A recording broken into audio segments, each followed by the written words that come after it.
And then the moment we shifted, the whole cupboard actually collapsed. It broke and collapsed. Oh my God.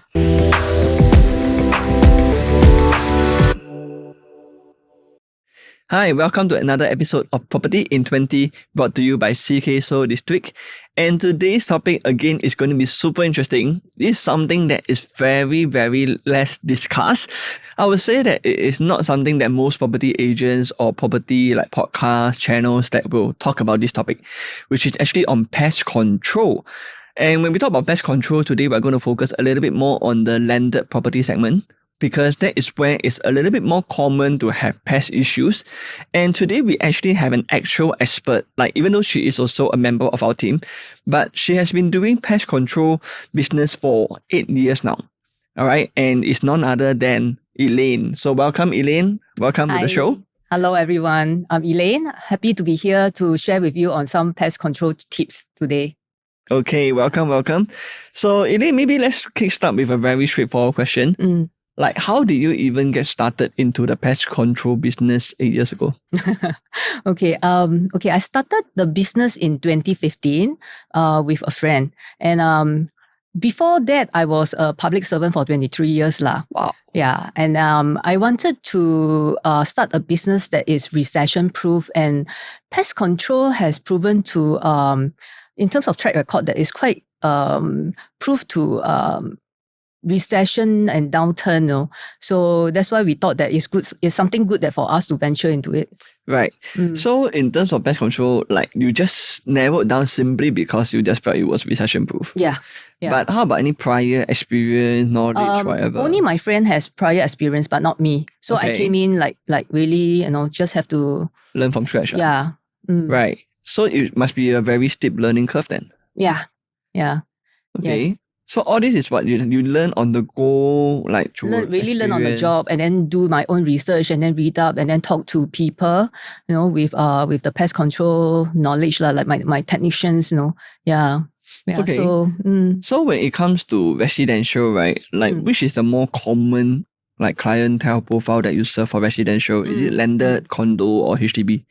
Actually, it's an equal mix.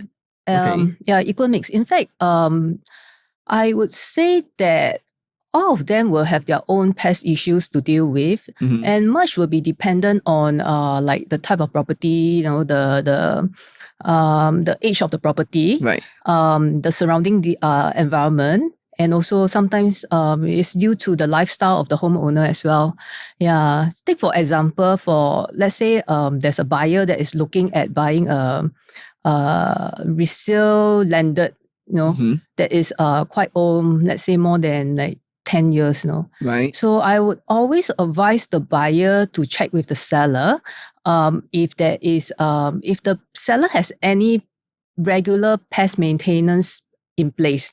Oh, yeah. Okay. And also if the seller is a pet owner, because you never know, sometimes you may have ticks or fleas issues, Yeah, that's one potential.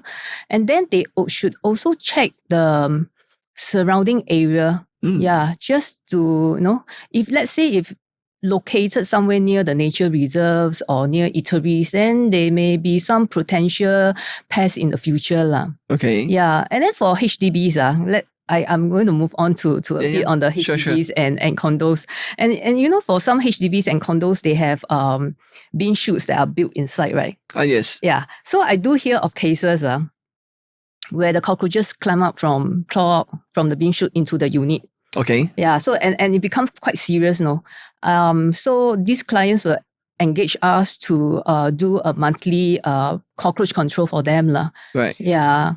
So monthly, so that's very regular actually. Yeah, you know why? Because like the town council and MCST, they get their pest controller to fog the bean shoot. So every time after they fog, some of the cockroaches will climb out, especially those on run upwards. Yeah, so they will climb out from the bean shoot into the unit. So then some of them, they are quite have this phobia on cockroaches. They will want to get us to come in. They will time it in such a way that just after a few days, 1 or 2 days after the monthly fogging has been done, they get us to come in to do the treatment for them. Right. Yeah. I'm just very curious, since we are talking about this topic, right? For very high-rise buildings, for this rubbish chute, does the fumigation actually go all the way so high up? No, usually it's because they will fog from below. Correct. Yeah. Yeah, so I'm curious, like, does it even reach like the high levels? It doesn't, right? No. Unless they do, there are entry points for them to like fog from below, and then from the top, from the rooftop, they can fog also lah. Oh, okay. Yeah, then it will be top down and no. Right, but I don't know if that is common. I have done one condo before where we did that. It's requested. So they opened the roof access for us to do it. Yeah. But it's not that, I don't think it's very common. Yeah. I think that's cool because I always have this misconception last time is that only lower floor get the pest issues, then higher floor very safe because the insects won't climb all the way so high. Yeah. Yeah, but I don't think that's true because like, it's not. It's possible for them to fall all the way like level 20, 30, 40. Yeah. It's actually a myth that a tidy and well-kept home is pest-free. Okay. Yeah. Let's talk about that. Pests can be attracted to homes for various reasons, and cleanliness is not one of them. Oh, okay. Yeah. So take for example, Singaporeans like to travel nowadays, right? Mm-hmm. Yeah. So apart from the memories we bring back from our holidays, they also bring back bed bugs. Bed bugs. Yeah. I don't think every one of us will know when we travel, we'll bring back bed bugs, but there are times where you never know. Okay. Yeah, because someone else has bed bugs on their luggage, and then when the luggage are packed together on the plane, so they just hitchhike lor. Right. Hitchhike. Yeah, and bed bugs are very good hitchhikers. Yeah, I have clients where they have bed bugs issues, and they got it even from public places here in Singapore. So yeah. So they just really difficult to and bed bug is really one big challenge. It's difficult to treat. Yeah, you have to physically you can't really see, right? They're like really, really tiny. Yeah, you can see because if let's say there's an infestation, then they will leave like blood stain on the bed, Yeah. Okay. Blood stains on the bed. Yeah, because basically, why it's called bed bugs? They are usually found around the bed. Yep. They are more active at night. And they are attracted to when you breathe out the carbon dioxide, they are attracted to that. Right. Yeah. So then you become a food source for them, no? Oh, okay. No wonder because at night we like breathe out more carbon dioxide. Yeah. Interesting. So then, just now you also mentioned something interesting about like the age of property. Does this apply to all property types or only more towards landed? I would say all. Yeah. Okay. Because as the property become old, then you will see cracks, gaps, holes, then they become access entry points for pests to come in. So it's very important for you to check your house on a regular basis. If you see any cracks or holes, try to seal them up as soon as possible. Because not only they can come in, they can hide there and then they start to breed. Right. Yeah. Okay, I think that's interesting. Because like for a lot of property agents, like when we bring clients to see older properties, right? Pest control is usually not mentioned at all because like nobody would go and imagine what are the issues that will come along with all this. Yeah, so especially for landed houses, just now you mentioned about like why you need to check this, check that, and I'm like, since when we check for this when we go for viewings? Nobody thought about this. Yeah. So but for you with that expertise, it seems very interesting that you can advise in a very different manner to all those potential landed buyers. That's cool. So now let's talk about landed, right? Like, what are some of the worst pest situations you have ever encountered? Apart from the usual rodents, cockroaches, those are considered quite common. I would say that is the most nightmarish one would be termites. Termites. Because termites is actually quite dangerous and it is detrimental. It actually affects the value of your property. Yeah. I remember quite a number of years ago, I have this client that called us out because to ask us to help her inspect the house. It's a landed home. And she suspected that there was termites in one of the bedrooms. So we went and then we did see termite mark trail on the wall. And then it was behind a cupboard. It's a standalone cupboard, not those built-in type, standalone cupboard. And it's made of quite solid wood, no, not your soft board type. Okay. So we wanted to see what was behind lah. So my technician shifted the cupboard a bit, and then the moment we shifted, the whole cupboard actually collapsed. It broke and collapsed. Oh my God. Yeah, I tell you, I was shocked. I think the homeowner was shocked also. Yeah. Wow. So it was actually very brittle already. Yeah, so which means that the termites has been there for quite some time and it has caused a lot of damage to Just the from cupboard. the outside, you can't really tell, right? Yeah, you can only see mud trail, but you don't know the impact of it. Okay. Yeah, so I think for realtors, it's very important for us to know how much damage termites can cause, Yeah, even for parquet floor. And for staircase as well, right? The stairwells, because there's a lot of wooden. Correct, and even parquet flooring. I've done treatment for parquet flooring before also. Yeah. Yeah, so, so it's one of those. Yeah. Wow, that's very scary. Because I think that will also affect the structural integrity if it involves the stairwells and maybe certain support beams. Yeah.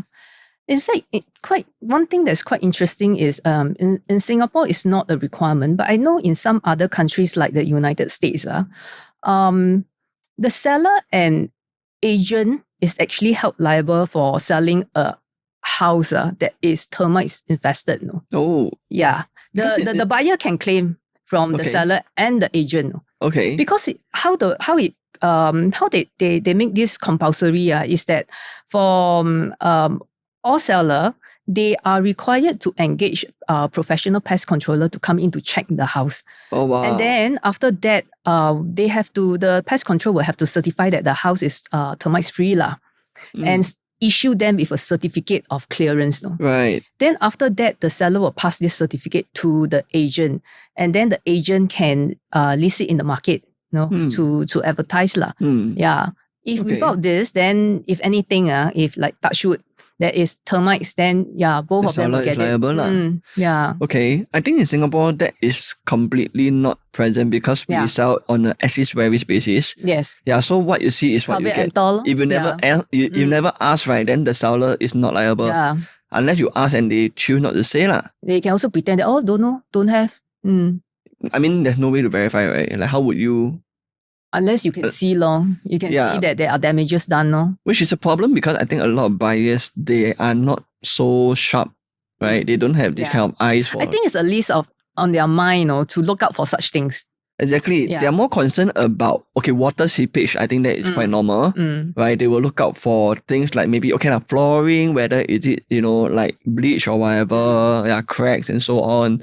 But they wouldn't think about pests. Yes. So I think that is very valid. Unless usually they go for maybe lower floor condo units. Yeah. Some will ask about pest issues. Yeah. But other than that, I don't really see buyers specifically asking about pests. But even for condos owners, most of them would think that the MCST already has the monthly pest control, so that is taken care of . Yeah.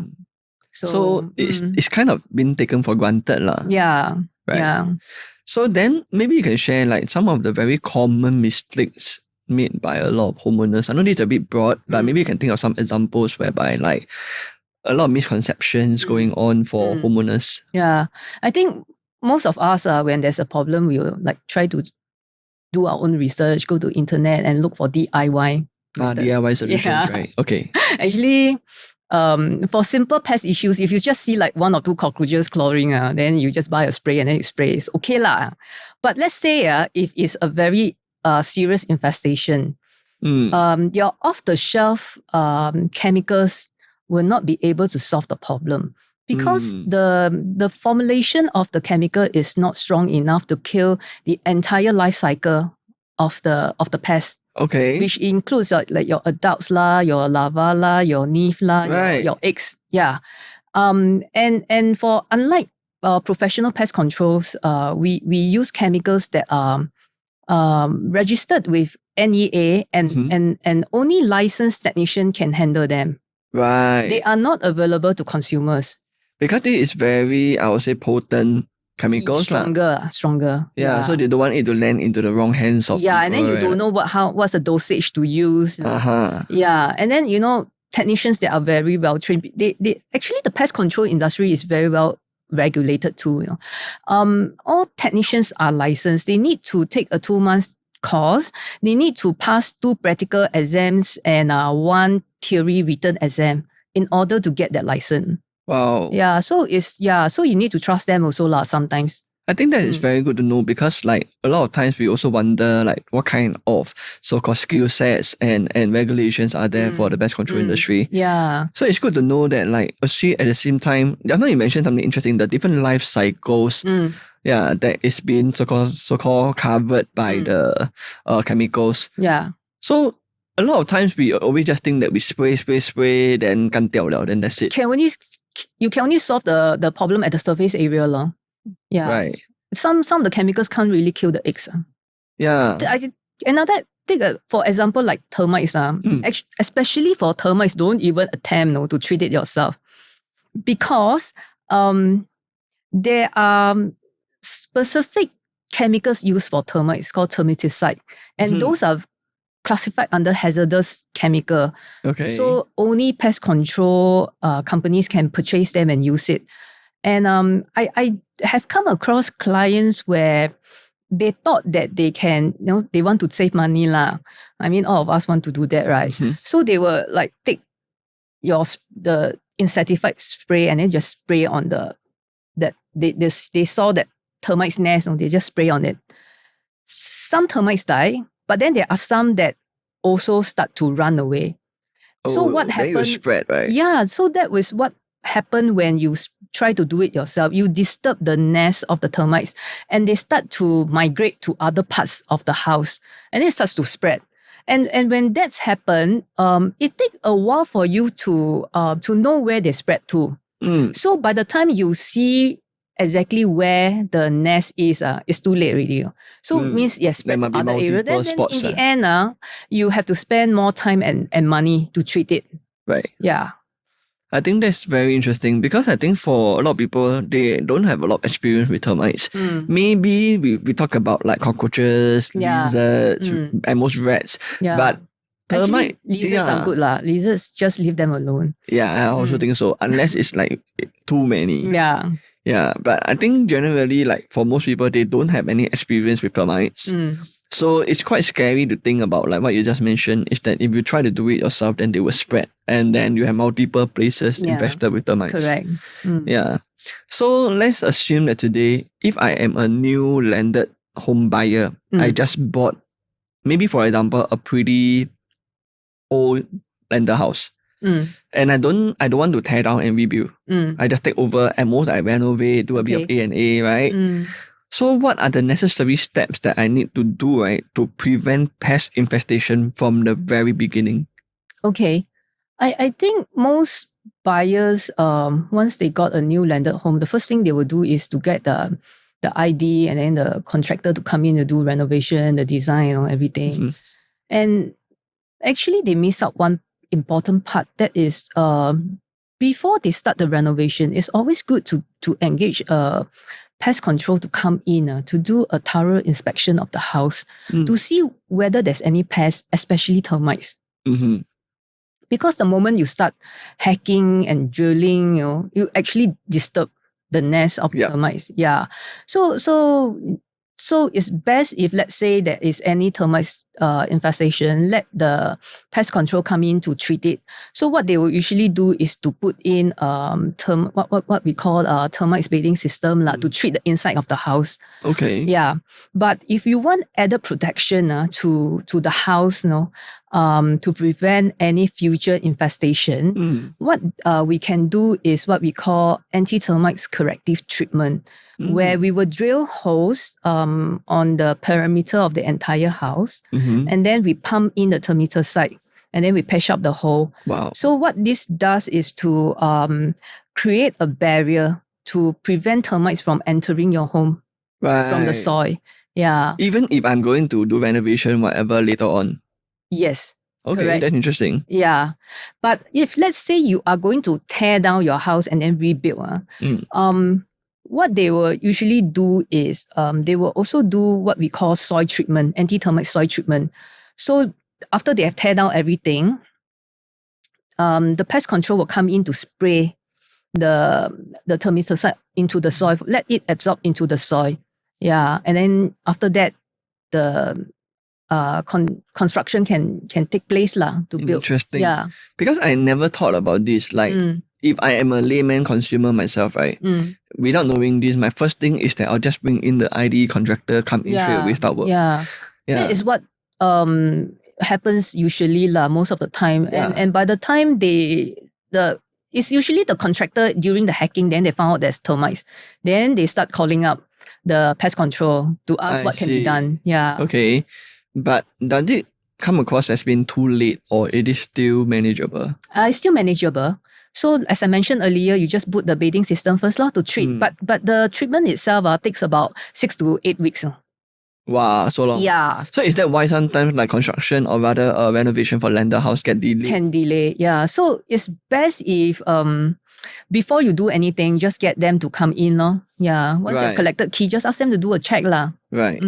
Okay, so actually you all do work closely with ID and contractors and so on as well. Because like I would assume that today if I were to bring in a pest control in, but you also need to know that what is going to be done later with the renovation, whatever, so that you know what to take note of. I assume. Actually not really because what the pest control do is they will just go in and do an inspection of the entire house. Yeah. If there are termites, then there are very obvious signs. Okay. So you just kind of like put in I would say in a way the system in place to make sure that later on whatever the ID does, it will not affect the pest situation. Correct. Okay, interesting. One last thing that I thought about, how about snakes? Snakes. Because a lot of time we see on news, like there will be snakes and so on. I mean, what you can do is just put sulfur, you will just scatter sulfur in the garden area. Okay. Yeah, there's not really much you can do for snakes. Okay. Because these are wildlife, right? Yeah, correct. It's just like dogs and cats, how you prevent them from coming into your garden. True. So, but it is very common to have snakes, yes, right? Yeah. Sometimes I heard of the snakes going all the way into the toilet bowl kind of thing. How does that even happen? They go through the piping? The piping. Wow. Yeah, they go through the piping. That's very, very scary. Imagine you open your toilet bowl. Then you see a snake coming up. It happens. So that's why when I see the news, I'm like... Yeah, but it's not that common nowadays. I don't think that... so far, I've not... no one has contacted us for that. Not so much. I think maybe in some other more ulu places you do, but in Singapore I hardly hear of that. Okay. Yeah. Okay. More along the drains or in the garden. Yeah, in drains and gardens. Right. Because I think maybe more in Malaysia Malaysia they will have all this like in the hiding the ceiling the kind. Yeah. So thankfully Singapore maybe not as bad Yeah, that's right. Good to know. Okay, so I think that's more of the question I have for you. Okay. So maybe the very last thing before we end of the show, can you give everybody one major advice when it comes to pest control?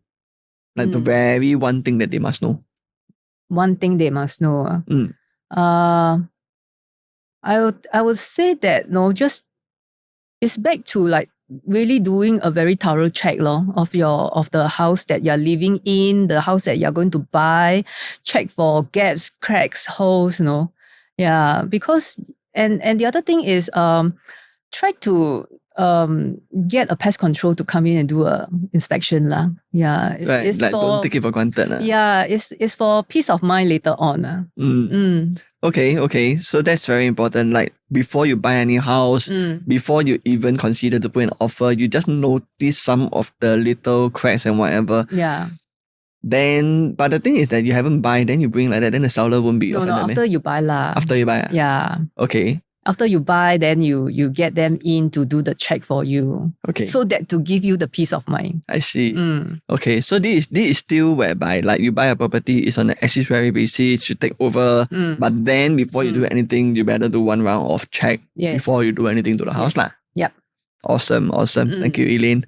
Right. So I think today this is a very interesting episode. We really, really learned so much about pest control. For a property podcast here, I think this is a very interesting aspect because this is really very, I would say, a very new topic that a lot of people don't talk about at all. I have not seen anybody focus on this aspect of pest control.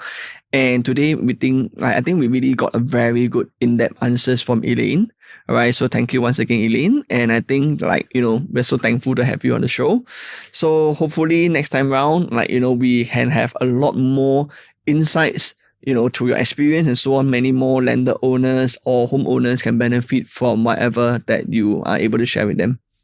Yeah, thank you so much. Thank you. All right, and then of course to the audience here, thank you for tuning into our podcast, and we look forward to see you again in our next episode of Property in 20, brought to you by Ceekay Soh District.